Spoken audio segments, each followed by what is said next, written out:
Hello, brothers and sisters. Father Frank Pavone here, National Director of Priests for Life. Welcome to Priests for Life TV.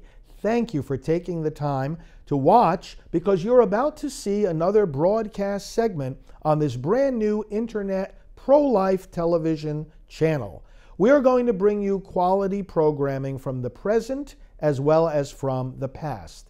Live events, pre-taped events. You'll see homilies, you'll see interviews, you'll see talks at various pro-life gatherings, prayer vigils, commercials, videos, a whole combination of inspirational and instructional material that we've put together over the years and that our team continues to put together. So I hope that you'll enjoy this broadcast segment that's about to begin and share it with others. Tell other people about Priests for Life TV and share these videos with them so that they too can find the strength and the knowledge they need to be part of the pro-life movement. Enjoy now these broadcasts of Priests for Life TV. Hey, it's Brian Kemper here, the Youth Outreach Director here at Priests for Life, also social media. I wanted to talk to you this week, actually, and ask for your prayers. One of the things that we do here at Priests for Life, many of us, Father Frank and Father Dennis, Father Stephen, Alveda King and myself, is we go out and we speak. We go out to different places and share the pro-life message and try to inspire people to stand up and be a voice for the voiceless, to bring an end to abortion. And this week, I am actually quite far away. I'm over in New Zealand and Australia on a 10-day speaking tour, speaking every single night in a different city throughout New Zealand and then over in Australia, and encouraging people there to stand up and be active and to actively take a stand against the killing of innocent children through abortion. If you would like to follow and pray for this trip, that's what I'm coming to you to ask you to do, is to pray for me on this trip and pray for those amazing pro-lifers in this other country as I go over there. Go to prolifesocialmedia.com right here, prolifesocialmedia.com, and follow some of our social media channels, sign up for updates and such, and can see some of the work that we're doing overseas and different places, and follow that and pray for us. And if you would like to get someone to come out, maybe you're watching this from another country and you'd like to get somebody from Priests for Life to come out and speak and inspire people there, please go to priestsforlife.org and look at our list of speakers and people that are willing and able to come out and be a part of your pro-life movement there and to speak into the movement there and talk to people and encourage. We're all one big family in the pro-life movement, and we'd love to be a part of what you're doing too. So please check out prolifesocialmedia.com and go to priestsforlife.org and find out more. But as I am overseas in New Zealand, Australia, I hope you'll be praying for me and praying for all the pro-lifers over there as we continue to do this work to end abortion. Thank you so much.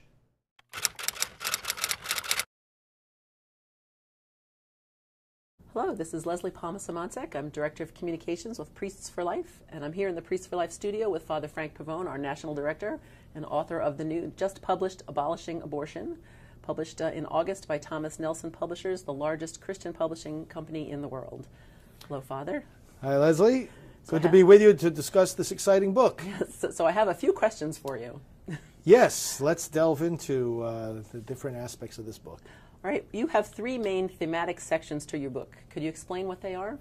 Well, this I call a ProLife Manifesto because I wanted to articulate the principles of the pro-life movement. What is its soul? What is its engine? What drives it? And to what goal? So the first part of the book establishes the principles the pro-life movement is fighting for. Then there's a middle section of the book which looks at the failures of the church in particular and also of the state. But I go into, when we talk about the failures of the church to live up to her responsibilities to defend the unborn, we look in a particular way at a very big obstacle, which is the false understanding of the limitations of the church when it comes to politics and elections. Can the church preach politics? Well, we go into this whole question of what limitations do we have because of our tax-exempt status. And as we know, there's a lot of self-censorship in the church, and we look very carefully at what the real limitations are, what the false limitations are, and how we can break through the self-censorship about losing our tax-exempt status and so forth.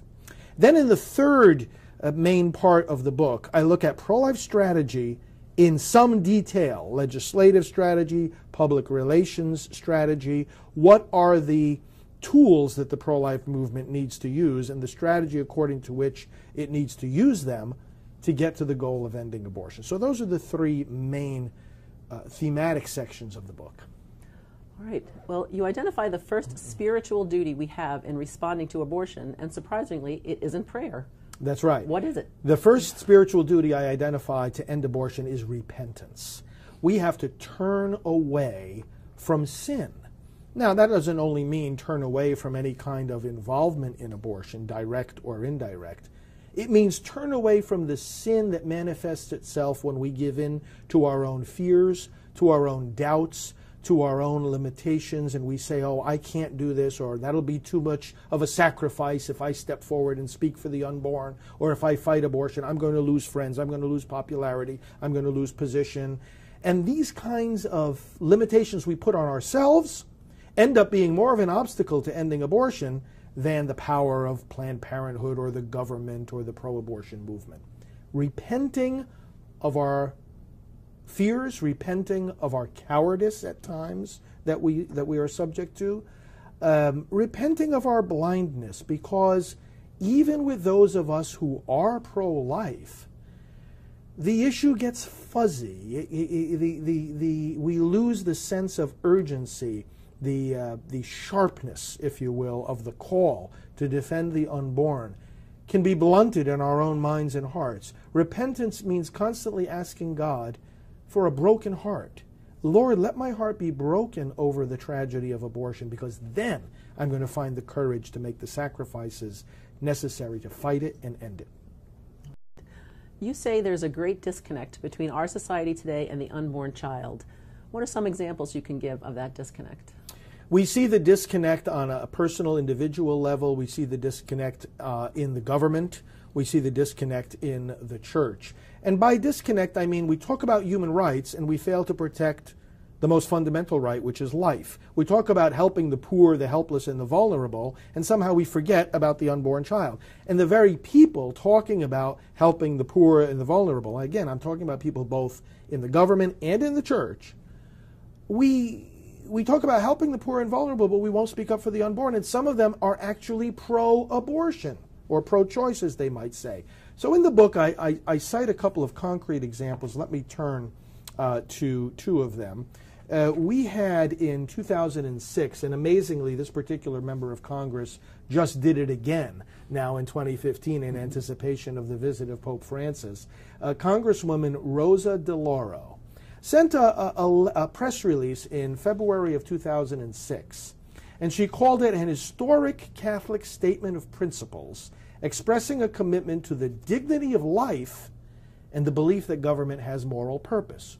Sounds great, right? And a whole bunch of her fellow Democrats signed on to this letter, but it shows the blind spot to the unborn, because the signers voted consistently to deprive children in the womb of protection, and yet you have all these quote-unquote pro-choice members of Congress saying, and here I quote, "We work every day to advance respect for life. We are committed to making real the basic principles that are at the heart of Catholic social teaching, helping the poor and disadvantaged, protecting the most vulnerable among us." Now, if that isn't a disconnect, if that isn't a blind spot, I don't know what is. They're saying they're protecting the most vulnerable, and they're not protecting the most vulnerable, the children in the womb. A similar disconnect that I document here in the book happened in 2009 on the campus of Notre Dame University, where I went at the invitation of some members of the senior class that didn't want to go to their own commencement ceremony. Why? Because President Obama was being honored at that commencement ceremony and given an honorary doctorate of law, a president who is the most pro-abortion president we've ever had. Why should a Catholic university give him such an honor? The Catholic bishops have said we should not give such honors to pro-abortion politicians. And yet, the president accepted it, and although a national controversy erupted as a result because of his stance on abortion, he continued to just step right into that scenario And he spoke about abortion in the commencement address and tried to say that there is more than one valid position on this fundamental issue of the right to life. But then here's the disconnect, even more sharply illustrated. In his address at that commencement, he said the following words: "If there is one law that we can be most certain of, it is the golden rule, the call to treat one another as we wish to be treated." What happened to the golden rule applied to the children who are dismembered by abortion? So this is what I mean by the disconnect. I give other examples in the book, and we can see it all around us. And that's where we have to repent and begin to connect the dots that these children we're trying to save are real children who have real rights, and that's why we have to abolish abortion. It's very compelling. You identify an irrepressible spiritual imperative that drives people to defend the unborn. What is that, and can you give us some examples from history? If we go back to the beginning of the church and we look at the apostles, in the Acts of the Apostles, for example, they had an irrepressible spiritual imperative. They had a spiritual exclamation point right in the middle of their minds and hearts and souls. And they expressed it by saying, "We cannot help speaking about what we have seen and heard," referring, of course, to the death and resurrection of Christ. They were told not to preach about him, not to speak in his name. He was too controversial. The authorities were trying to snuff out this new way of life called Christianity. And the apostles said, no, we are compelled to do this. And why were they compelled? Because they had physical contact with Christ. They saw him, they were in his presence, both before and after he died.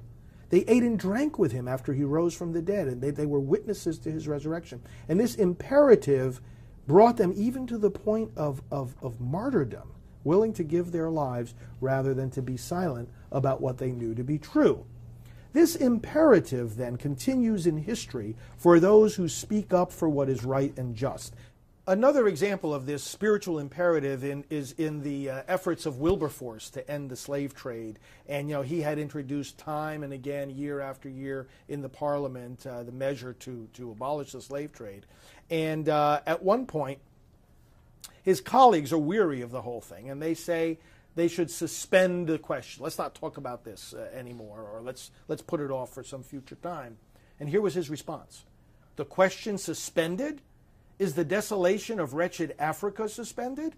Are all the complicated miseries of this atrocious trade, is the work of death suspended?" And so he identified with the physical suffering of the people he was trying to defend. Just as the apostles identified with the physical suffering and the physical resurrection of Christ. And so they had that imperative. And so it is with us, with the unborn. And that's the case I make, is that we in the pro-life movement at its core have this same irrepressible imperative for justice for the victims with whom we have come into contact. And that's what that refers to.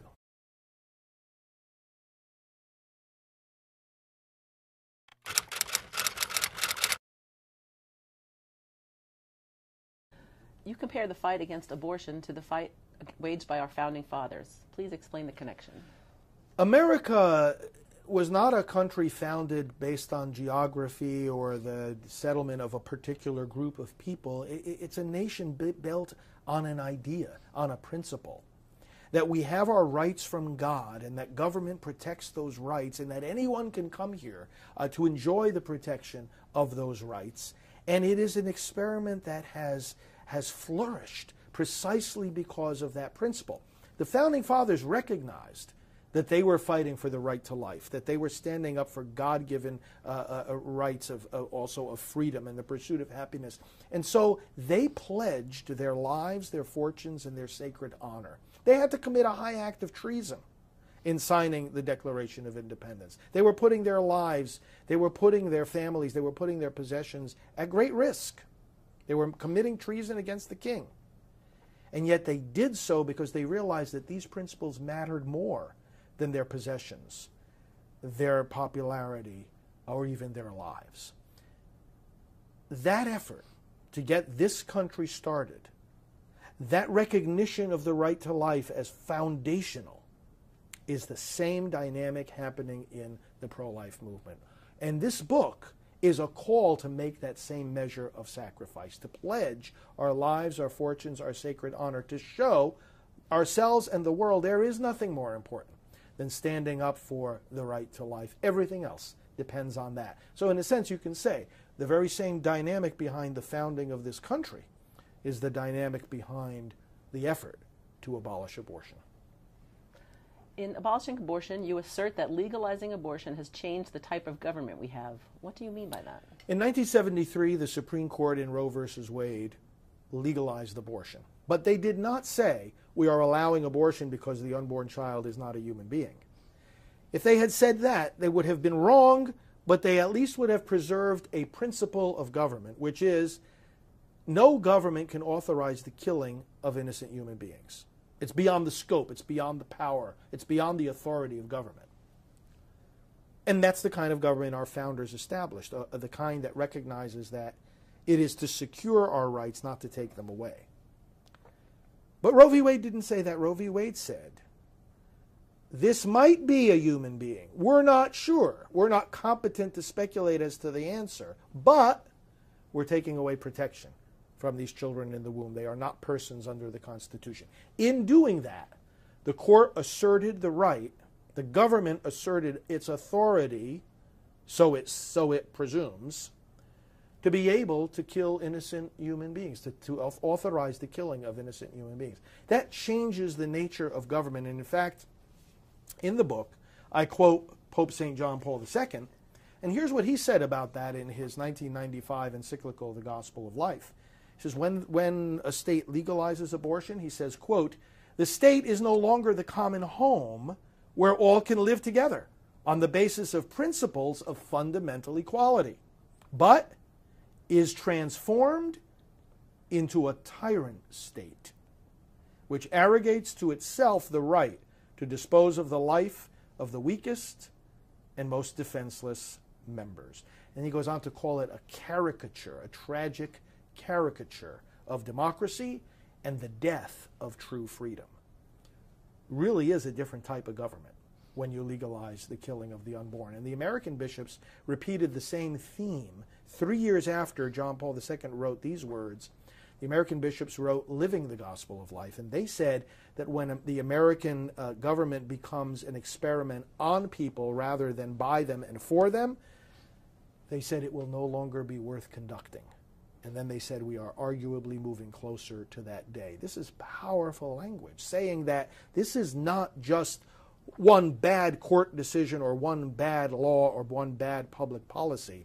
This is an attack on the very foundations of civilization itself.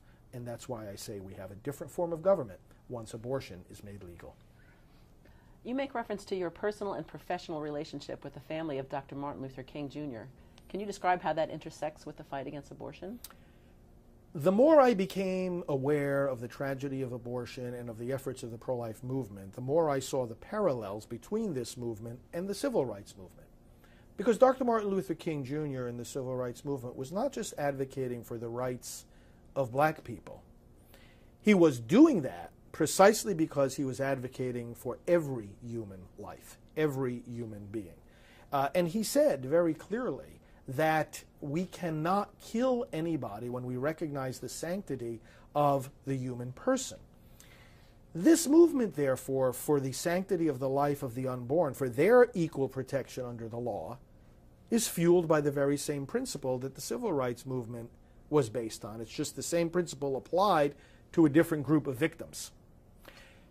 I recognized that, and then at a certain point in the development of my pro-life work, I heard that Dr. Alveda King, the niece of Martin Luther King Jr., the daughter of Martin's brother, A.D. King, was speaking out about pro-life. And so it turned out that we met at a pro-life conference at which we were both on the speaking program. And I said to her, we need to work more closely together. And she heard my talk in which I was quoting her uncle, and we developed a personal and professional relationship. And several years after that, she decided to join our pastoral team at Priests for Life full-time, and also to join our Silent No More awareness campaign because she herself has had 2 abortions. And so she speaks from the personal experience of abortion and also from the civil rights perspective that, yes, this pro-life movement is the civil rights movement of today. We've subsequently got to know her mom, who is also very pro-life, and various other members of her family who speak out for the unborn. And her mom, Naomi, actually spoke out for the unborn in our nation's capital at a prayer service in which we honored her. And she issued a statement called The Beloved Community and the Unborn, which I quote in full in my new book. And let me just read a line here from it. Naomi King, sister-in-law of Martin Luther King Jr., said, "We must declare that these children too, the children in the womb, are members of the beloved community, that our destiny is linked with theirs, and that therefore they deserve justice, equality, and protection." So it has been a joy, continues to be a joy, to know the family, to be with them in many different events and occasions, and to join our voices together for justice, equality, and nonviolence, and that includes the babies in the womb. You write at length in the book about the, quote, chilling effect of vague tax law. Please explain what that effect is. The United States of America is supposed to function in such a way that the citizens govern themselves. And we govern ourselves also by being able, among other things, to elect those who serve in public office. And for elections to work, for democracy to work, the people need to, first of all, know the difference between right and wrong, know what's good for them and what's bad for them, and then elect leaders accordingly. So there has to be what the Supreme Court calls, and let me quote here from the court, a freedom of debate in the public square. In 1964, there was a case called New York Times versus Sullivan, and the court said that the right of citizens to advocate for particular issues reflects our, quote, profound national commitment to the principle that debate on public issues should be uninhibited, robust, and wide open. Now, there has come into being this provision of the tax law that says that churches and not-for-profit organizations cannot intervene in a political campaign. And I deal with this at length in the book because the question is, well, what does that actually mean? And the problem is that when the law was written, there was no legislative history or debate about it, and this particular provision was just inserted in the tax code in 1954. And so there's a lot of question about what it really means and where the boundaries really are. When has a pastor, for example, preaching in the pulpit, intervened in a political campaign? And the bottom line is that the closer you look at it, the less you know. Because the IRS has its interpretations of this particular limitation, this particular prohibition on political intervention. And they say, well, it depends on all the facts and circumstances. Well, what kind of decisions do we make in life based on all the facts and circumstances? How can we know all the facts and circumstances of anything? It's absurd to think that we can. So basically, as I quote various constitutional attorneys and other experts, and in fact, I quote other decisions of the Supreme Court itself in my book that say that the result of this vagueness is self-censorship. If I'm not sure if or when I cross the line into illegal activity, well, then that's going to have a chilling effect on any activity that I might do. I'm going to try to stay far away from that line because, after all, I don't want somebody coming by 6 months later saying, "Oh, you violated the law. Now we're going to punish you or your church." And I take this on very, very seriously in the book, not because I think such punishment is going to happen. In fact, I argue just the opposite, that this is more bark than bite. There is no punishment happening. My argument is that when we think there's some kind of line there somewhere in the clouds that we're afraid to cross because we think there is going to be punishment, that a lot of things that we are able to say, we don't say. A lot of things we are able to do, we don't do. And that's what I mean by the chilling effect of tax law and bad interpretation of it.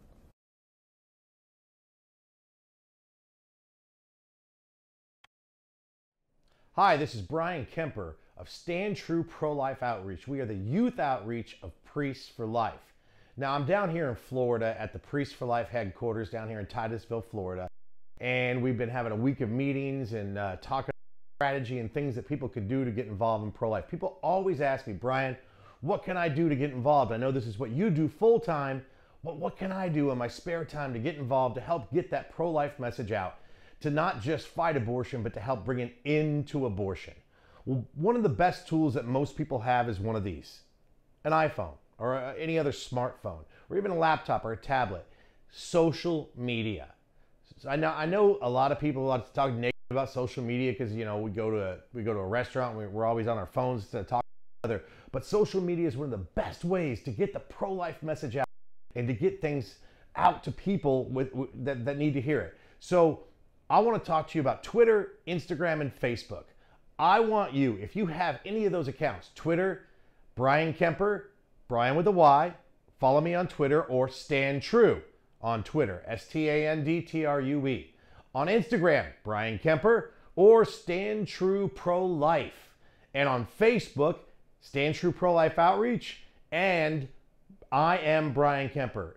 All of those social media platforms are ways that you're going to find out about projects that we're doing, upcoming events. Today we were doing a big Twitter event encouraging the group in Ireland who's stopping them from repealing the law, the 8th Amendment, which would then make abortion illegal in Ireland. And of course we don't want that. We want abortion to remain illegal in Ireland. I was there in 2006, my first time. It was amazing to be in a country that had no abortion. So just things like that. Today, we might do an Instagram project, any social media project. Follow us on Instagram, follow us on Twitter, follow us on Facebook. Look right over here, and we're going to have those handles up there for you to look at, to follow us. Let me know that you saw us on Priests for Life TV. Let me know that you're following us, and I'd love to get more involved with all of you guys and have you guys get more involved with us. I am Brian Kemper of Stand True Pro-Life Outreach, the youth outreach of Priests for Life.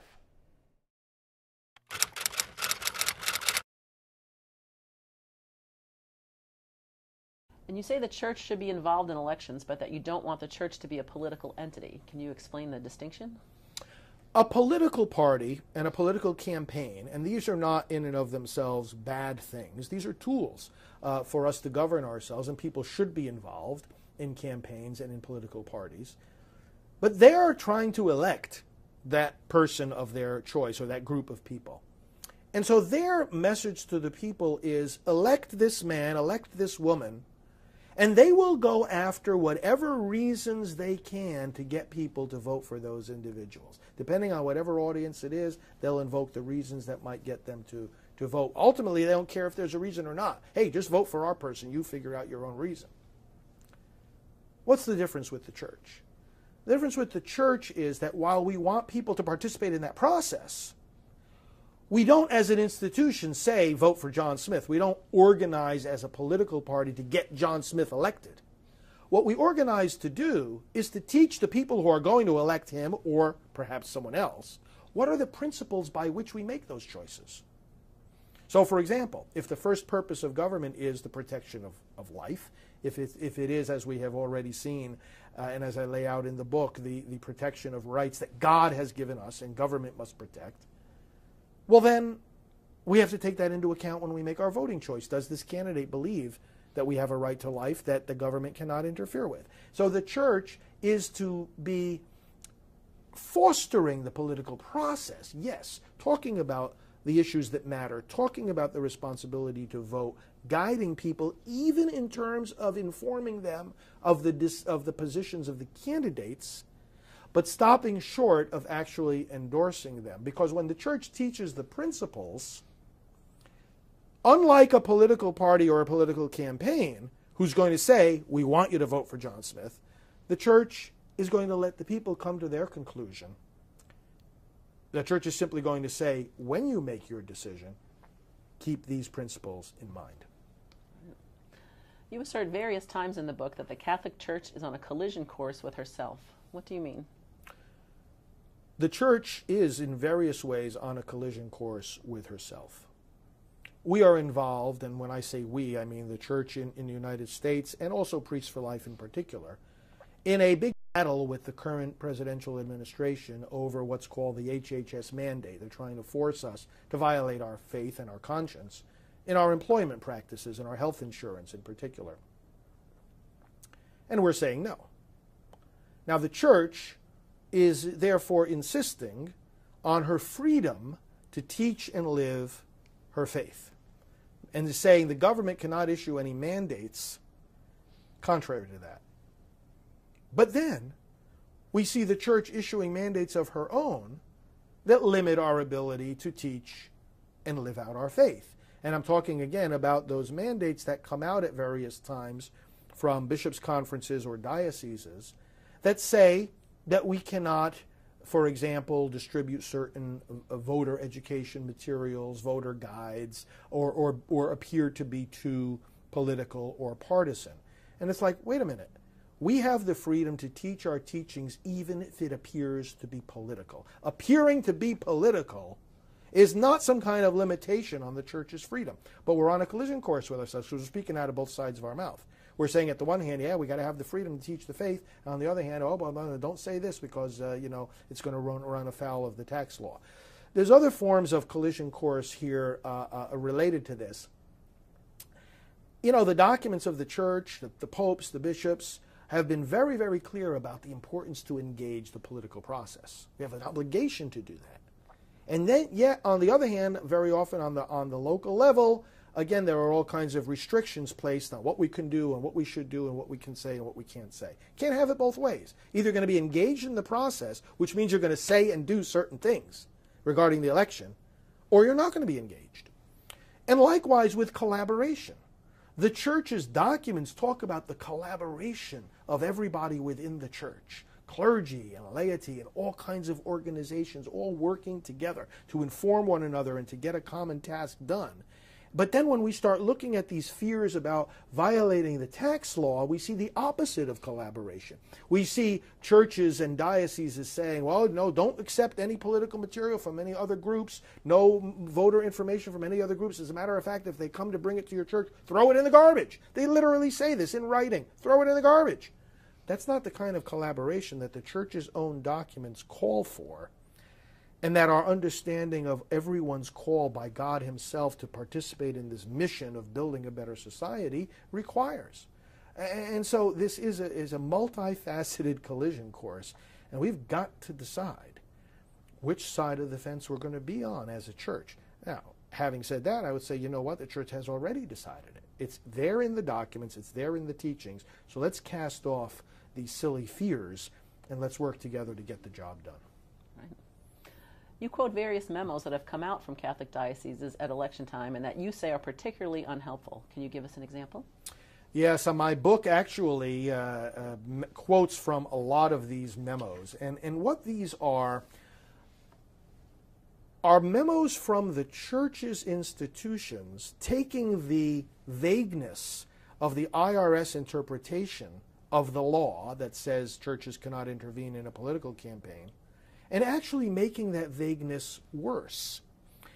And the problem with these memos is that, again, there is a collision between what these memos say and what the church says in her official documents about the freedom we need to have to teach the faith, even in matters relating to politics. So let me give an example here. One diocesan memo says, to be careful and diligent about not promoting or discrediting any political party or candidate. Not promoting or discrediting. And in another such memo, it says, do not even appear to endorse or oppose particular candidates for public office or political parties. Now let's stop and think for a moment. The church's position is pro-life. The position of the Republican Party is pro-life. The position of the Democratic Party is pro-abortion. If I preach pro-life, am I going to appear to oppose the political party that is pro-abortion? Of course I am. How can I teach what the church teaches and not appear to oppose a political party that teaches the opposite? I don't know how we're supposed to carry this out. And then you have a memo that says this: indeed, it is the church's right and obligation to make its teachings on moral ideas known. That's right, so far so good. But then it goes on to say, as long as these teachings do not run afoul of the rules on political activity. Now, I mean, this is absurd. In other words, Jesus Christ gave us the divine mandate to teach the truth to all nations, but because of a 1954 a tax code law that was put in there, don't break the rule about that. What does that have to do with the freedom of the church and as this memo itself acknowledges, her right and obligation? Why is it a right and obligation? Because it comes from Almighty God. So something's wrong here, and that's why these memos are just not helpful. You describe in Abolishing Abortion how there needs to be a new, quote, opening of the windows of the church. What do you mean? You know, sometimes within the church we restrict ourselves far too much. And there is in our day very much a new climate of clericalism. And what we mean by clericalism, and it's not just a sin of the clergy, many of the laity fall into it as well, is this attitude that the clergy are to be given automatic deference. Just because we're clergy, anything we say goes. Well, that's not the teaching of the church. We have a specific role, a very special role. We are the ones primarily responsible for teaching the faith, and in a diocese, that primary responsibility is that of the bishop. The priests are co-laborers with the bishop, and of course, in the whole world, it's the primary duty of the Pope. So we acknowledge there is a structure, there's a hierarchy, there's authority in decision-making, but we also acknowledge that everyone in the church is equal. We are all equal by our baptism. We are all equal in our basic human dignity. So if somebody makes a decision, well, if it's a legitimate authority and a decision legitimately made, then those subject to that decision have to follow it. But they also have a right to know something about it. And there's a spirit sometimes within the church, there's a climate that says, well, you know, the decision was made and we get no explanation. Or there's a climate that is impervious to input, advice, or criticism. And the actual official teaching of the church is very, very different from that. And what we see, and I quote it in this book in various places, from the Second Vatican Council and from Pope John Paul II and from other places, and let me quote this, for example, is that by reason of the knowledge, competence, or preeminence which they have, the laity are empowered, indeed sometimes obliged, to manifest their opinion on those things which pertain to the good of the church. So when we're speaking, for example, about the church's role in elections, there are lay people that have a lot of expertise in this. Attorneys who will tell us we are free to say and do certain things. So a bishop shouldn't make a decision about what the diocese can and cannot do, or what the parishes can and cannot do, in a vacuum. He should make it with the proper input from these experts and really a listening heart. It's not all about your authority to do what you're going to decide. It's about us as a community all working together, because we all have responsibility to advance the church's mission, not just the priests. Your book articulates pro-life strategy and speaks about the need to increase the tension in our society about abortion. What does that mean, to increase the tension, and how is it accomplished? There is a tension between the mindset that would accept abortion, see it as a right, see it as a choice, and the natural tendency that we have to react against gruesome violence. In our human nature, we shrink away from violence, from dismemberment, from decapitation, from what the terrorists do. And if we look at abortion in the eye, we will shrink away from it. That's the tension. That on the one hand, you've got a good many people and institutions that are ideologically in the so-called pro-choice camp, and yet when the horror of abortion is revealed, that's a tension. People become very uncomfortable because they realize there's a contradiction here. How can I say it's a freedom of choice when I'm looking at the dismembered, broken body of a baby?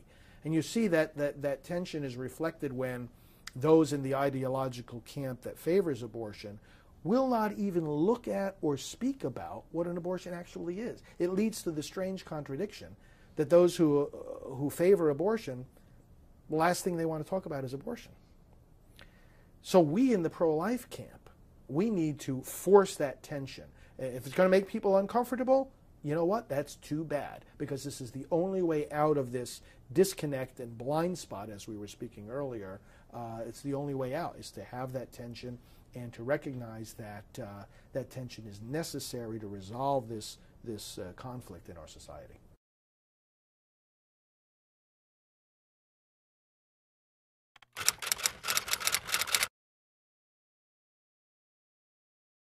You say in the book that in a certain sense the abortion debate hasn't even begun in our country. What do you mean, and how do we begin the debate?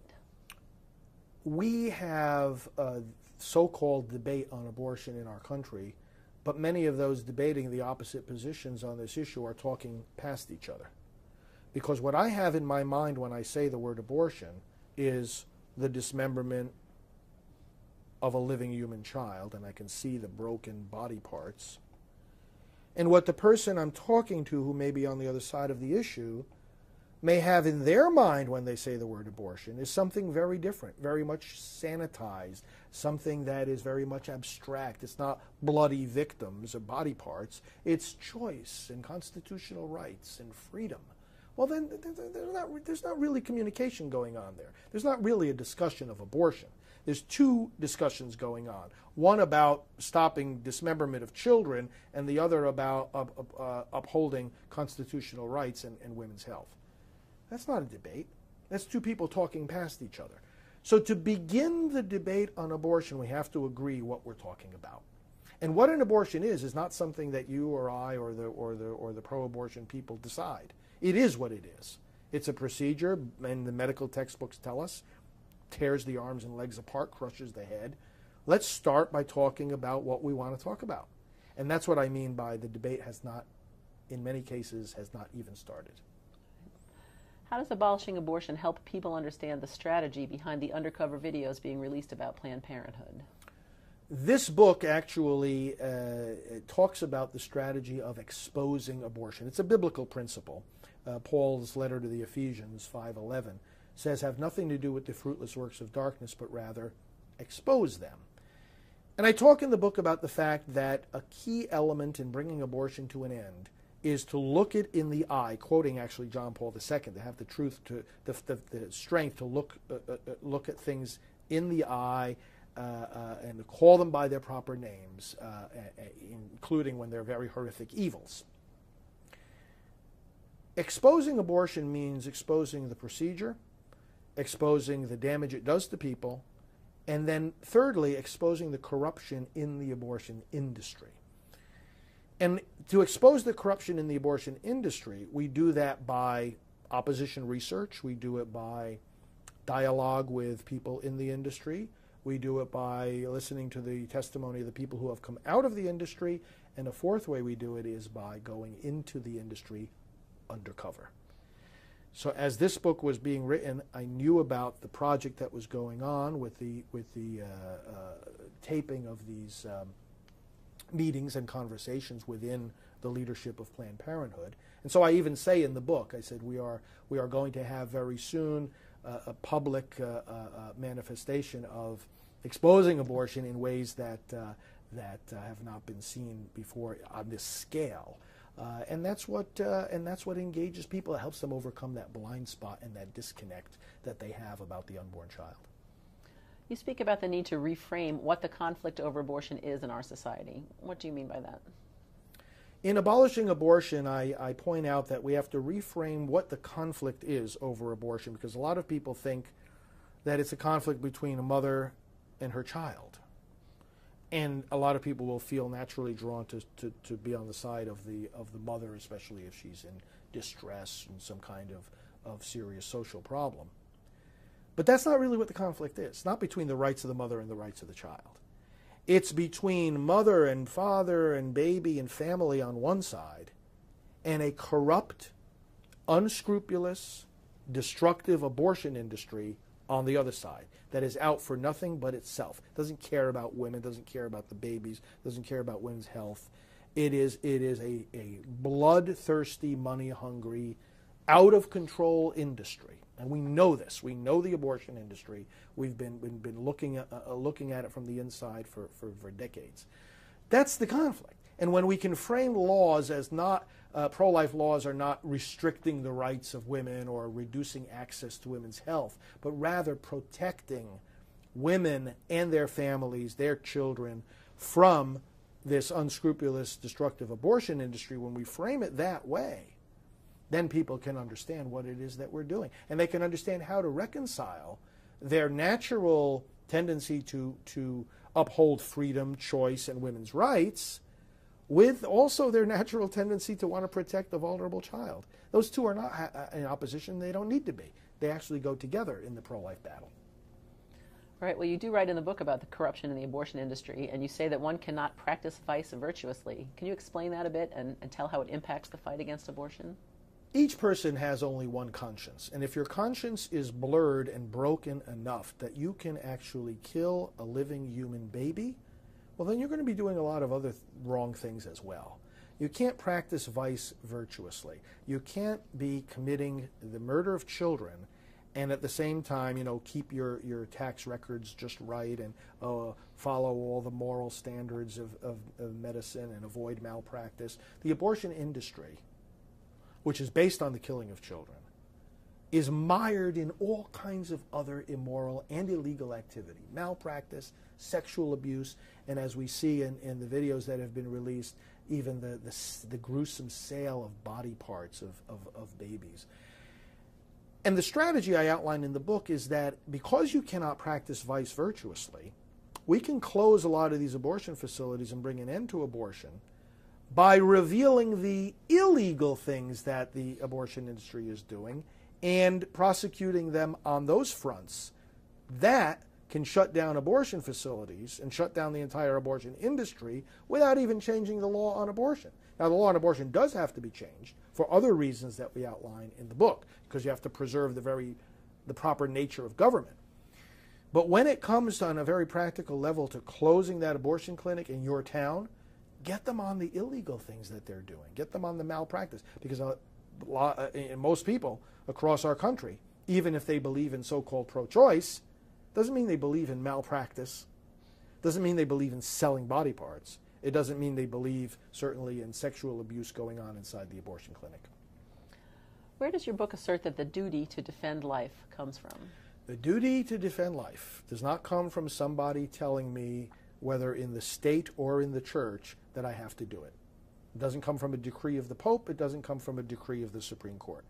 It comes from our own humanity and from the God who created us. That's where the duty to defend life comes from. We're talking about something here that is so basic, that is so integral to being a human being, that you cannot renounce the responsibility, and nobody can tell you not to carry it out. How do you explain in abolishing abortion that the pro-life movement is a movement of love? Everything that the pro-life movement does is inspired by love. Love seeks the good of the other person, and therefore, first and foremost, that person's life, that person's basic protection. So it's love that inspires the effort to pass pro-life laws. It's love that inspires the effort to elect the public officials who will pass those laws. It's love that inspires counseling the pregnant mom who is afraid and alone.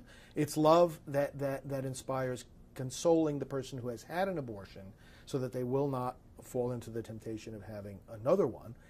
Love inspires not only that quiet, confidential, gentle counseling, it also inspires the protesting outside of a killing center. It's all a movement of love. We can't assign love as a motive to just one part of the pro-life movement. The whole movement itself is inspired by love, and it manifests the meaning of love. If it's not inspired by love, then it's nothing at all. But if it is, nothing can conquer it, because Scripture says love is more powerful than death and hell. And you tell pro-life activists that we are not just working for victory, but working from victory. Please explain that further. The victory of life has been won already. Jesus Christ has conquered death. So I tell pro-life activists, especially who are believers, as most are, all throughout the country, that we already have the victory. If life were not already victorious, we wouldn't be here. We wouldn't be the church. We couldn't call ourselves Christians. But we are, and we do, and therefore victory is our starting point. Christ is risen. Death has been conquered. And if the kingdom of death has been conquered, then abortion has been conquered. And that's where we start. And then we take that victory and we proclaim it. We teach the truth. We celebrate it. We serve it. We apply it to every sector of our society. And that's what the movement is all about. And that's why the movement needs to have confidence. We don't sit back and scratch our heads and wonder, how are we going to overcome the culture of death? How are we going to overcome Planned Parenthood? How are we going to overcome the Obama administration or these pro-abortion politicians? All their money, all their power, all their media, all their influence. No, we don't sit back thinking like that. We stand up and we say to the culture of death, you have no more authority here. You have no more place here. You have already been overcome, and in the name of the Christ who is already risen from the dead, we are going to proclaim that truth, celebrate it, serve it, and bring about a true culture of life. All right. And is there a website, and where can people get the book? The book is available at abolishingabortion.com, a website that will enable them to not only see in summary fashion the message of the book, but also to order it from various different sources, including from Priests for Life. And if they order it from Priests for Life, I'll be happy to personalize it, and people can make that request on our website, and I'll be happy to sign every copy. So I do hope all of our viewers get their own copy, and get a couple of other copies, too, that they can give to others as gifts. All right. Well, thank you very much. Thank you.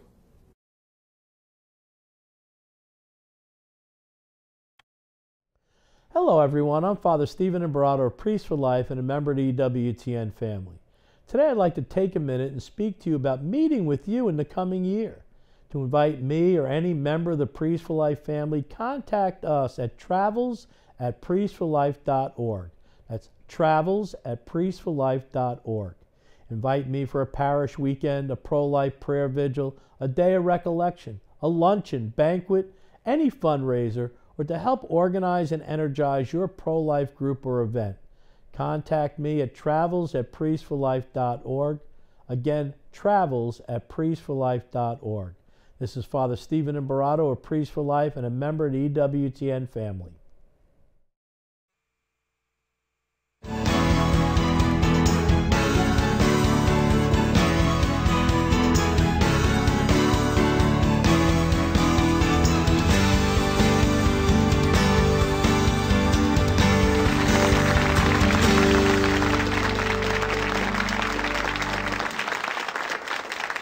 Hello and welcome to another edition of The Catholic View for Women, news and views of interest to women discussed from a truly Catholic perspective. I'm one of the co-hosts of this program here on EWTN Television, Teresa Tomeo. I also host a daily EWTN syndicated radio talk show, The Catholic Connection. And I'd like to reintroduce my co-host to my far right, Janet Morano, who's a regular guest on my program, and she is the Executive Director of Priests for Life and the co-founder of Silent No More. And the lovely, the young one out of our group, our little baby sister here, and that is Astrid Bennett Gutierrez, and she is with the Los Angeles Pregnancy Services and also Hispanics for Life. And today in our program we're going to be talking about an extreme makeover, and more particularly, ladies, why we need, I think, because this is my area of expertise, an extreme media makeover. That's right. There's so much pressure from the culture. We have to look like this, we have to buy this, we have to act this way, we have to be a size 2, we have to, you know, act a certain way, you know, with men, and we have to be all that in a bag of chips, as one of my friends says. And the pressure on us to fit into these very unattainable images that are out there in the culture versus being ourselves and who we are in Christ. Now, the great thing about the Catholic Church is that there's moderation here. The Catholic Church doesn't say that we can't dress nicely or get our nails done or wear makeup, you know. I love what Johnette Bankovic says. I heard her at a conference once. I was emceeing one of her conferences, and I laughed so hard, but it's so true. She said, ladies, wearing makeup is an act of charity. That's right. That it is. I love that. And look, for the show, that's we have right. makeup That's on. right. And we are presenting ourselves, because as we're going to get into in this program a little later, our bodies are temples of the Holy Spirit. So there's nothing wrong with presenting ourselves well. On the other hand, we don't want to go to the extreme as I did as a child, for example, and have an eating disorder. There's got to be some sort of a balance. And also with that comes this understanding of our true femininity, not trying to be or look like a man as well. That's right. So this is something that's really near and dear to my heart. There is an order to things. I mean, and for the apostle, everything is an instrument.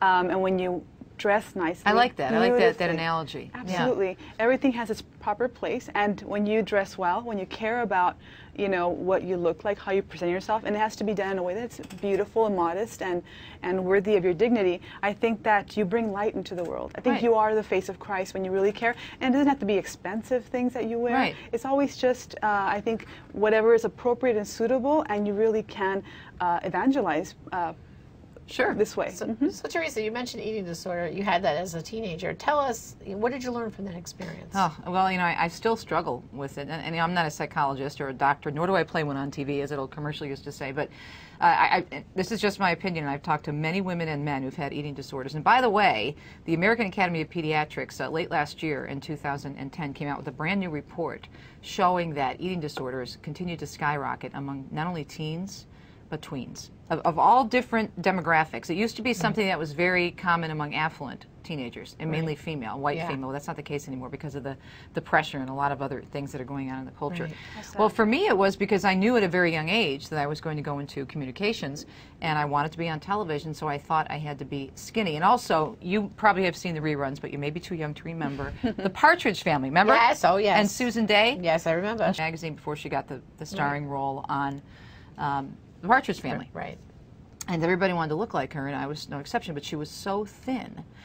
And I thought, gosh, if I could just look like Susan Day, then when I get on TV, when I get older, it'll all be perfect. And so I had a little baby fat, you know, and so my mom took me to the pediatrician, and the pediatrician said, you can lose a few pounds, but nothing more than like 10 pounds.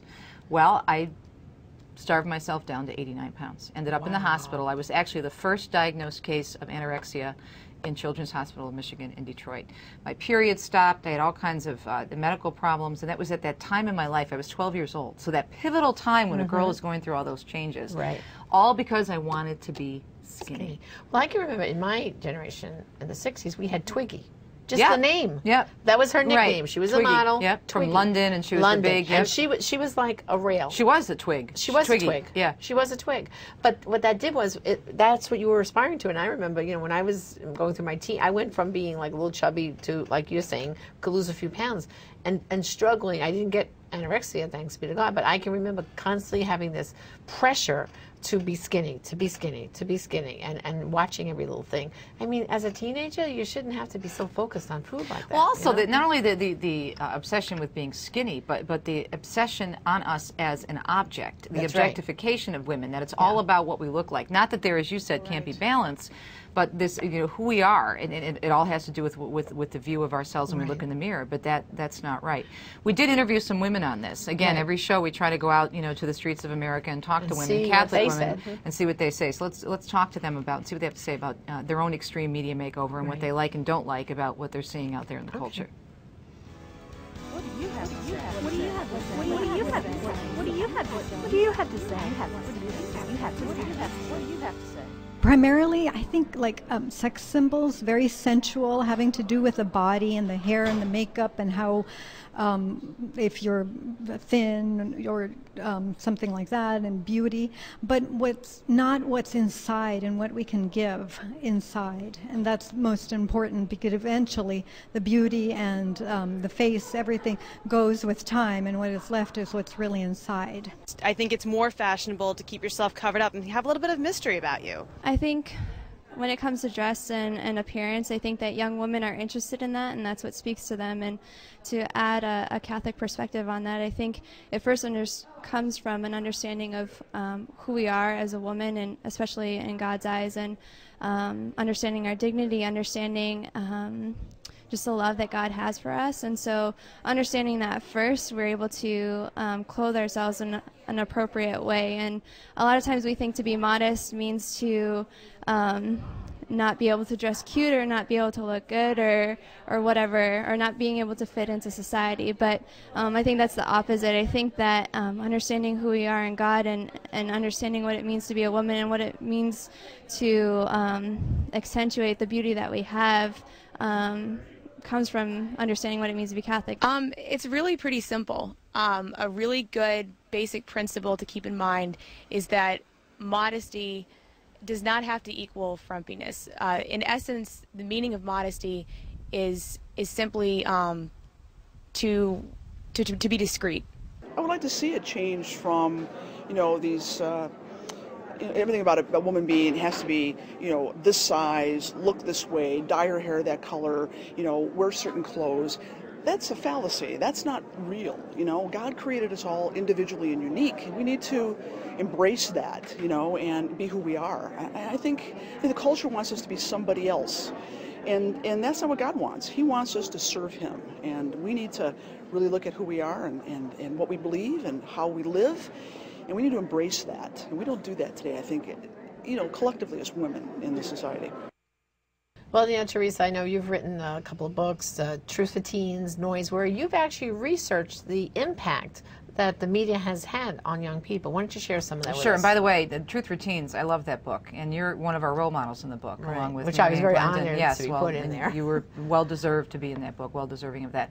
But what I've done is I've done an awful lot of research, and I speak on this all over the country. I do talks for teens, I do talks for women, actually a new book coming out entitled The Extreme Makeover. And the amount of research out there showing the influence is just phenomenal. And what we're hit with 24/7 in these messages. Just a few stats off the top of my head. 1 out of every 4 commercials contains a message about appearance. The average age for a young girl to start dieting, what do you think it is? Good guess. Well, I would say 12, 10? 13. 8. Oh my God. 8 in this country is 8 years old. That's unbelievable. The American Society of Plastic Surgeons in a recent survey found that a large number of women think the way to get ahead successfully in tough economic times, as you would think, more education, better training, putting in more hours. No. Plastic surgery is what they said, making themselves look making themselves look younger. They believe would secure a position more than experience or education or training. Being physically attractive. Yeah. It's going to get you ahead. And this is another sad statistic that's still one of the most popular high school graduation gifts for girls is still, what do you think? Breast enhancements.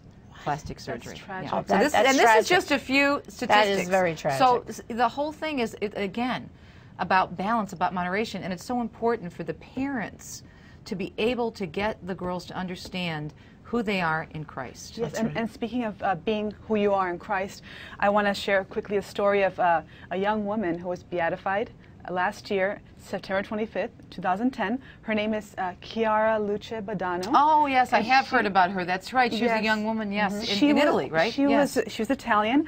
She actually died in 1990 of bone cancer. She lived a very short life, but she's a contemporary role model. And what was amazing about her is that she really did radiate the light of Christ. And even when she was already in her final year and with the chemo and everything, she was, near the end of her life, she really radiated the light of Christ, and it was remarkable. People would flock to her because of what she radiated, and she really was beautiful because she loved She was Christ. beautiful from the inside out. She said it's because I love Christ and I think of Him every And you can day. put on all the makeup in the world and all the fancy clothes and have all the plastic surgery you want, but if you don't have what's inside that matters, it's not going to do Well, it's like what good. they say when you open a fancy present. If it's pretty wrapped, but it's what's inside that counts, Well, we have to take a break. When we come back, we're going to hear part of an interview. A new friend of mine, Nicole Clark, who's a former model. She was an elite model. And she was so fed up with what the industry, not just modeling, but the cover girl culture is actually the title of this DVD and this project that she's been doing. And she's been on my radio show before. She's a Catholic, a young Catholic woman from Canada, actually right across from the Detroit area in Sarnia, in Ontario. And she did this phenomenal video project, and now she's lecturing on it, and she's doing more videos and whatnot. And she actually sat down with the Parents Television Council, and we're going to talk a little bit more about her interview with the Parents Television Council. They've given us permission to show part of that, and I think it'll be very eye-opening for women of all ages, and we come back on The Catholic View for Women. Stay tuned.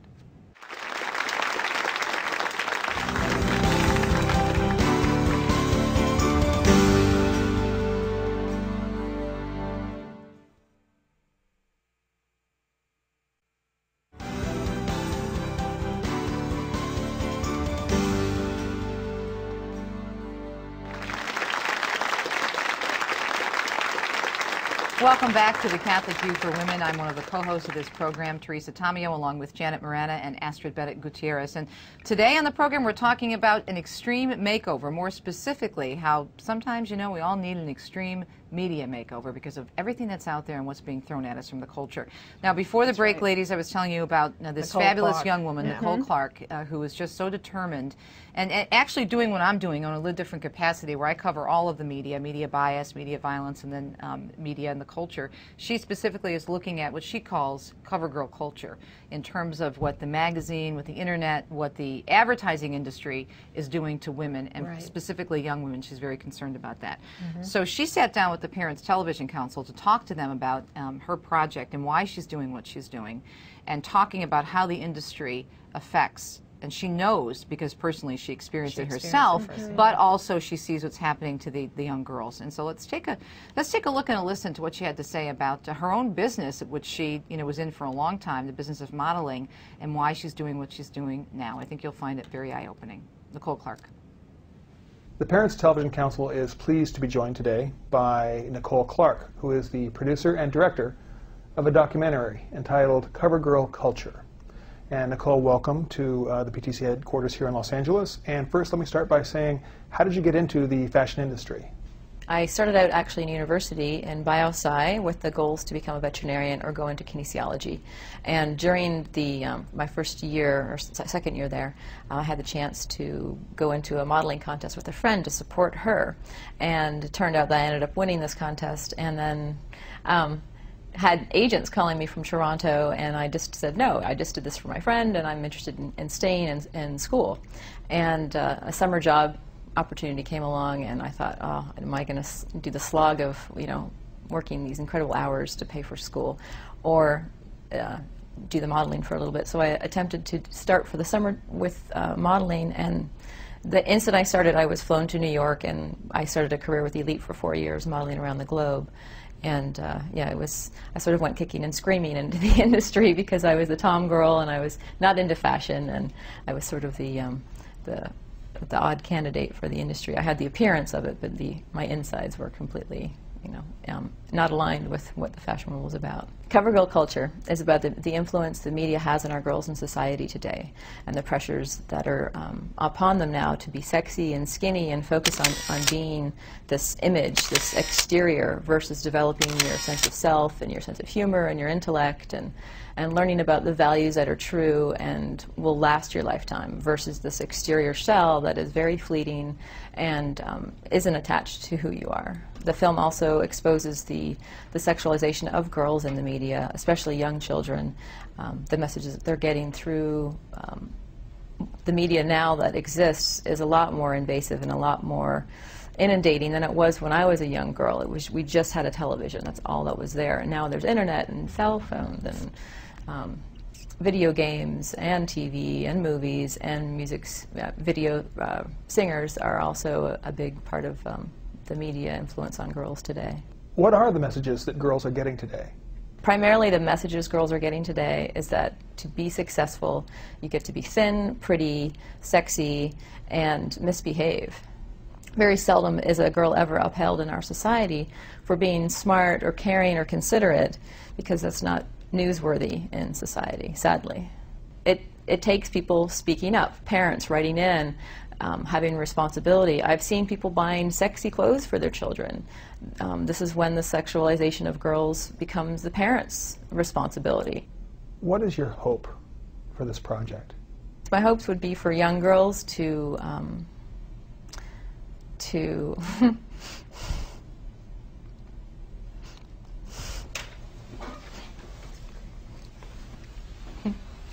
Thank you.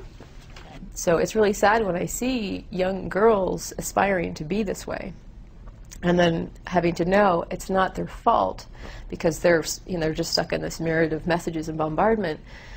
And how cool and how exciting to know that there's people out there who care, like the Parents Television Council and many other organizations that are promoting responsible advertising and responsible shows to parents and to the viewers, but just to give girls the message that there's another way to be female, and it has nothing to do with your appearance. More about our innards and our intellect and our sense of self and being noble and heroic in our lives versus just this exterior, flimsy, valueless image that we're seeing on the outside, because society has put so much attention on that image And it's time for tables to turn. So for CoverGirl culture to inspire mothers and young women to take the charge to go for their true dreams and follow their heart's desires and put aside what the agenda of the media is, and to see through it and see through the illusion.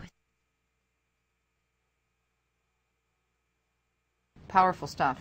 Really Yeah. powerful. Yeah. And, you know, it brings me back, Teresa, I totally forgot this, but one of my daughters, my daughter Tara Lynn, actually pursued when she was in high school modeling. You know, she was about a junior, well, let's see, yeah, senior year. And, you know, she did the portfolio and all that, and she actually was interested in going to Fashion Institute of Technology in New York. And she did the modeling thing. You know, she was losing weight, exercising, and all that. But in order to get ahead, they were going to send her all the way to Hong Kong. Wow. You know, at like 18, 19 years old. And she said, Mom, there's no way I'm going to do that. So they went the modeling career short.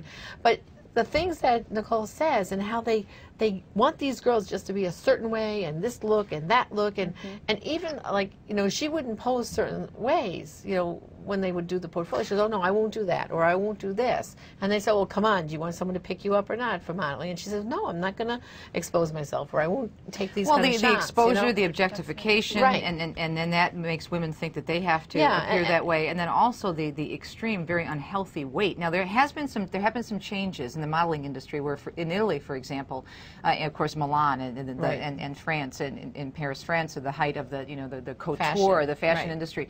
What they're doing is they're trying to increase the body fat of the models that they have to, I forget what the actual, you know, details are of that, but there's been so much pressure because some of these models have literally starved themselves to death. They have. So it's very, very serious, a very serious situation. And enter here the culture of death and where this can lead. I mean, making a person an object, a commodity. It can lead to pornography, you know, how easily your daughter can be led or well, sure, lured because into that was the whole thing about shooting this portfolio. They want them to get more sexy and sexy and At expose younger more and of their younger body. ages, too. And at younger and younger ages. And then, of course, from pornography, then that leads right into sex trafficking. You know, and how many young girls, younger and younger, especially overseas, are being taken advantage of. And the response here from the church has to be radical. It has to be extreme as well. And it really has to be returning to the idea of modesty. There's a wonderful book called Return to Modesty. And it's really like avant-garde. I mean, it really is flying in the face of what we're seeing everywhere, which is women being objectified, men as well. I mean, we're all just surrounded by that. So we have to realize that each person has an incredible dignity that has to be protected, and women especially, there is a mystery, and that mystery comes from the fact that we are meant to give life. Well, you know, actually, there's a great deal of work that has gone on in the church over the years. Yes. And when we mentioned in the last episode, or maybe 2 episodes ago, about radical feminism versus new feminism, and how the radical feminists are concentrating only on abortion and contraception and job opportunities. Some of the things that they worked for in the beginning, and John Paul II acknowledges this in Mulieris Unitatem and the letter to women. Equal pay, you know, the social justice aspects, and treating women who are mothers and with children at home in the workforce better, and more opportunities good for maternity women. leave and things like that for women. There were times when, you know, if you became pregnant, you lost your job. Right. You know, so there were things that were fought for women that were good aspects of it. And part of that, too, in the beginning was this fight against objectivity, because remember when we were growing up, I want to be wanted for more than my, you know, you should want me for my mind and not my body. The church is all about that. The church has always stood for that. Exactly. And so when it comes to women's rights, the church is not just saying, oh, we're just against, you know, contraception and abortion. They explain that beautifully, and there are incredible reasons as to why that benefits women the most.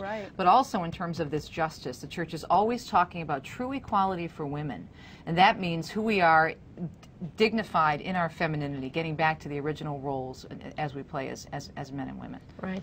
And you know, as you just said about modesty, I always think of things like, well, when you do that mirror check in the morning, maybe you should have a nice little holy picture of the Blessed Mother or Jesus and say, would they approve? Yeah, well, beauty from the inside out. You know, right? You can look beautiful, but the most important thing is always to radiate Christ. Exactly. And that comes through a prayer life, the sacraments, and just genuine love, and also responsibility to however you dress, you are responsible for the people that are seeing you, and you can also be a gift to those around you. Well, let's read the quote from Corinthians, which is beautiful, 1 Corinthians, and then I want to give some guidelines real quickly for parents, and I hope we have time to get this all in because we have to go to our homework assignment. Yes, Ms. okay. Janet. Let's go to scripture first. This is from 1 Corinthians chapter 6. The body is not meant for sexual immorality, but for the Lord, and the Lord for the body. By his power God raised the Lord from the dead, and he will raise us also. Do you not know that your bodies are members of Christ himself? Do you not know that your body is a temple of the Holy Spirit, who is in you, whom you have received from God? You are not your own. You were bought at a price. Therefore, honor God with your body. Beautiful, beautiful. 3 questions for women to ask themselves, and I do this in my talks, Extreme Makeover. How have the media impacted your relationship with God? How have the media impacted your relationship with spouse and or family in terms of is it interfering?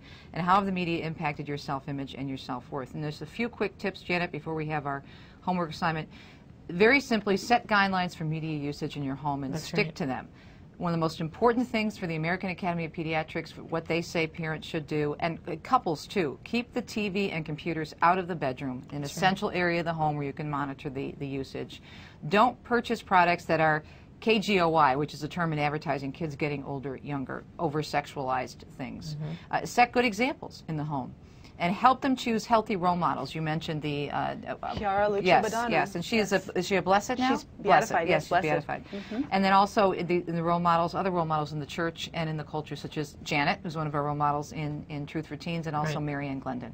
And with 1 minute left, you've got the last minute, Janet, to go ahead and give us our homework. Well, our homework, of course, you go to the CatholicViewForWomen.com, where we will have links to the website and where the homework is, but in particular we need them to get your books, Teresa. Truth for Teens, and particularly Noise. Yeah. Noise to me is like, if you really want to delve into this topic and really understand what you need to do as parents to help get the garbage out of the house and what to do to protect your children, you've got to read Noise. Well, the information is all in there. I have resources, I have more details in That's terms right. of guidelines, and it's available at the WTN catalog, and it's a brand new book. We just republished another edition of Noise, so you'll get the latest one from the WTN catalog.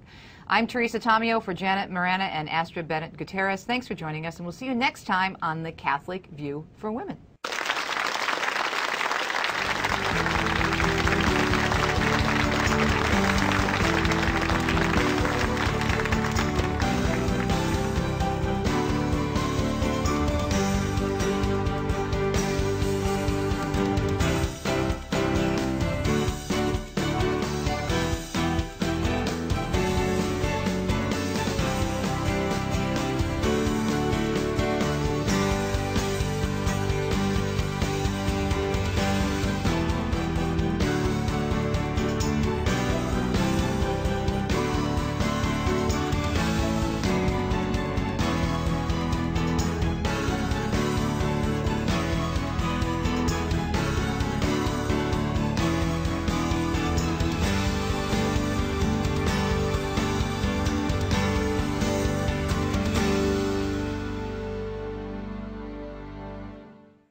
Well, friends, thank you for watching Priests for Life TV. I hope you've enjoyed this particular broadcast segment.